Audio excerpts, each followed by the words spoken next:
হযরত আব্দুল্লাহ ইবনে আমর রাদিয়াল্লাহু আনহু থেকে বর্ণিত হাদিস, যাকার রাসূলুল্লাহ সাল্লাল্লাহু আলাইহি ওয়াসাল্লাম আরবাআতাম মিন বনি ইসরাঈল। একদিন রাসূল করিম আলাইহিস সালাম বনি ইসরাইলের 4 জন মানুষের আমলি জিন্দেগি নিয়ে সাহাবাদের সামনে আলোচনা করলেন। তারা কত আমল করতেন এটার বিবরণ শোনালেন।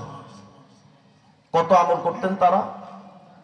রাসূল করিম আলাইহিস সালাম বলেন, আবাদুল্লাহ সামানিনা আমা। এই 4 জন ব্যক্তি এমন ছিল যারা টানা 80 বছর পর্যন্ত এক লাগাতার আল্লাহর ইবাদত করেছে। লাম ইয়াসুহু তারফাত আইন। এই 80 বছরের ভেতরে একটা সেকেন্ডের জন্য তারা আল্লাহর নাফরমানি করেন। সুবহানাল্লাহ। 3 দিন পরে পড়েন।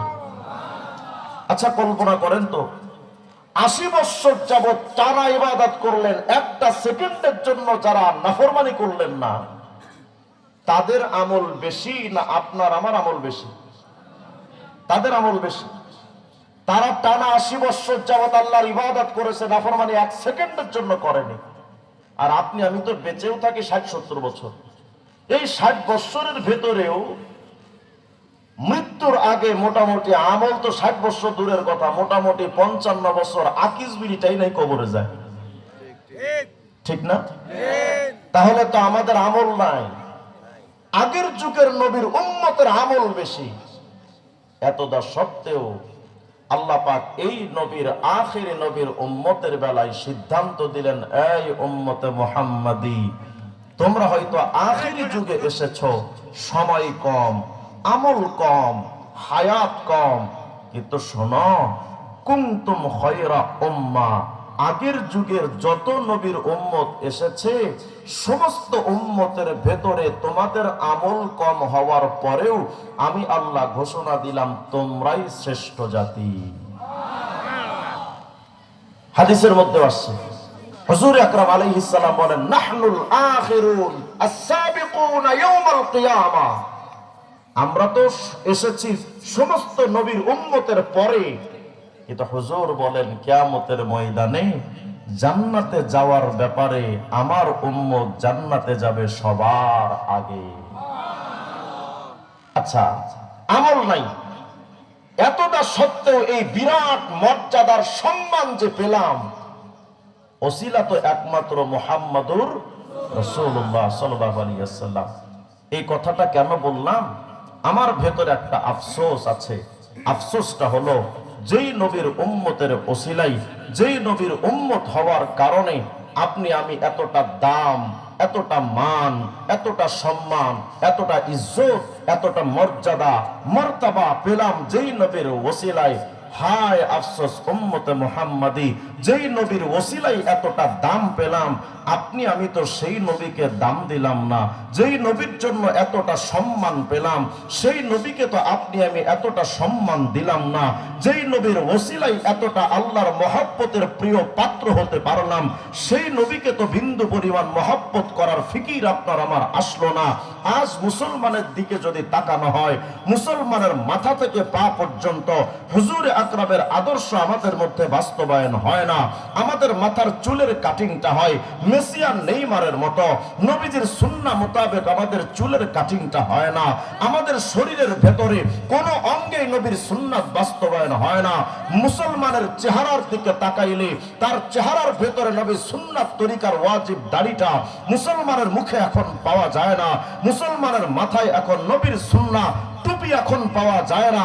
আমি আওয়ামী লীগ করি, বঙ্গবন্ধুর মতো কোট আমার শরীরের মধ্যে আমি লাগাইতে জানি, কিন্তু নবীর উম্মত হয়ে, আখিরে নবী মুহাম্মদ আরবির উম্মত হয়ে নবীর সুন্নতি পোশাক আপনার আমার শরীরের মধ্যে এখন লাগে না। আপনার আমার ব্যবসার ক্ষেত্রে নবীর আদর্শ নাই, মুসলমানের সমাজ নীতিতে আল্লাহ রাসূলের আদর্শ নাই, অর্থনীতিতে নবীর আদর্শ নাই। অথচ তাকায় দেখবেন হিন্দুরা তাদের ব্যবসা বাণিজ্যে তার খরিদ্দারদেরকে ঠকায় না, হিন্দুরা তাদের ওজনে কম দেয় না, কিন্তু মুসলমানের ঘরের সন্তান ব্যবসা বাণিজ্যে তার ওজনে কম দেয়। খরিদ্দারদেরকে ঠকানোর ইতিহাস অহরহ আমাদের সমাজে পাওয়া যায়। আমাদের ব্যক্তি জীবনে নবীর আদর্শ নাই, কথাবার্তায় নবীর সুন্নাত পাওয়া যায় না। আমাদের সমাজে বিয়ে শাদী হচ্ছে হিন্দুদের প্রথায়, হিন্দু হিন্দুদের নিয়ম অনুযায়ী আল্লাহ রসুলের সুন্নাত মোতাবেক আমাদের বিয়ে শাদীটা হয় না, আমাদের সমাজটা চলছে বিজাতীয় বিধর্মীদের কালচারে। অথচ উচিত তো ছিল আমি উম্মতে মুহাম্মাদি, আমার কাছে লেনিনের আদর্শ পছন্দ হতে পারে না, আমার কাছে কার্ল মার্কসের আদর্শ পছন্দ হতে পারে না, আমার কাছে মাও সেতুংয়ের আব্রাহাম লিঙ্কনদের আদর্শ আমার কাছে পছন্দনীয় হবে না, আমার কাছে বলিউড ঢালিউড নায়ক নায়িকাদের আচরণ আমার মধ্যে শোভা পেতে পারে না। আর আমি মেসি আর নেইমারের অনুসারী হতে পারি না, আমি জিয়ার সৈনিক কিংবা আদর্শ মুজিব সেনা অথবা এরশাদের সেনা আমি হতে পারি না। আজ মুসলমানদের কণ্ঠে শোনা যায় তারাই বলছে আমি জিয়ার আদর্শের সৈনিক, আমি মুজিব সেনা। আর উম্মতে মুহাম্মাদি হিসেবে কোন উম্মত তো জিয়ার আদর্শের সৈনিক হবে না, মুজিবের আদর্শের সৈনিক হবে না, প্রত্যেকটা উম্মত হবে একমাত্র নবীর উত্তরসূরি। কিন্তু আপনার আমার মধ্যে ওটা এখন আর পাওয়া যায় না। মুসলমানের কাছে আজকে নবীর আদর্শ পছন্দনীয় না। হায় আফসোস উম্মতে মুহাম্মাদি, ব্যক্তি জীবনের দিকে তাকাইলে নবীর আদর্শ নাই, ব্যক্তি জীবনে নবীর সুন্নাত মানলাম না, শরীয়তে ইসলামী মানলাম না, পারিবারিক জীবনে নবীর আদর্শ মানলাম না, সামাজিক জীবনে নবীর আদর্শ মানলাম না, রাষ্ট্রীয় জীবনে 54টা বছর চলে গেছে আমার বাংলাদেশের স্বাধীনতার সময়, অর্ধ শতাব্দী পরিবর্তন সব শেষ হয়ে গেল। 72-এর সংবিধানে এই জাতির উপরে চাপিয়ে দেওয়া হয়েছে 4টা কুফরি তন্ত্র। 92% মুসলমানের বাংলার জমিনের সংবিধানে তন্ত্র হওয়ার দরকার ছিল ইসলাম তন্ত্র, বেঈমানরা সেটা দেয়নি, আমাদের কাঁধে চাপিয়ে দিয়েছে তারা গণতন্ত্র নামক কুফরি মতবাদ, সমাজতন্ত্র নামক বেঈমানদের বানানো কুফরি মতবাদ, জাতীয়তাবাদের মতো কুফরি মতবাদ, ধর্মনিরপেক্ষ মতবাদের মতো এই 4টা কুফরি তন্ত্র আমাদের জাতিকে গিলিয়ে দিয়েছে। আফসোসের ব্যাপার 54টা বছরে আজ পর্যন্ত বাংলাদেশের মুসলমানের সংবিধানে গণতন্ত্র, সমাজতন্ত্র, জাতীয়তাবাদ, ধর্মনিরপেক্ষতা মতবাদের কপালে ঝাঁটা পিটার জুতা পিটা করে তাড়িয়ে দিয়ে সংবিধানে যে ইসলামতন্ত্র জায়গা দিতে হবে আজও পর্যন্ত মুসলমানের মাথায় এটা আসলো না।